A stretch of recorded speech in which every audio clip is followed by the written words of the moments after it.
Welcome to the Slop Temple. We pray this video helps. Start by making a classic caramel.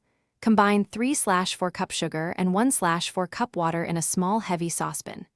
Heat over medium-high heat without stirring, swirling occasionally, until the mixture turns amber, about 8 to 10 minutes. Watch closely to avoid burning. Once amber, remove from heat immediately and carefully pour hot caramel into 6 6-ounce ramekins, tilting each ramekin so the caramel coats the bottom and up the sides to form a thin, even layer. Set ramekins aside to harden while you prepare the custard. Whisk 4 eggs in a large bowl until lightly beaten, then add 1 can 14 Oz sweetened condensed milk and 1 can 12 Oz evaporated milk. Whisk to combine.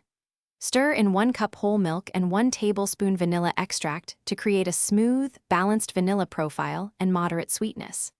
To ensure a silky texture, pour the mixture through a fine sieve into a heatproof pitcher, discarding any foam or chalaza. This step reduces air bubbles and prevents large holes in the final flan.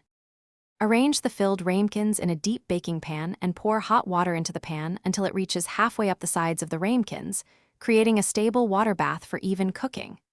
Bake at 350 degrees F for 50 to 60 minutes.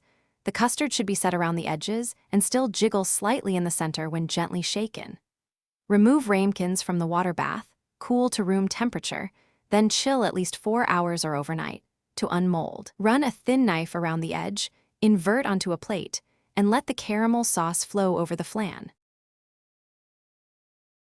Thanks for watching. Consider subscribing if we helped you.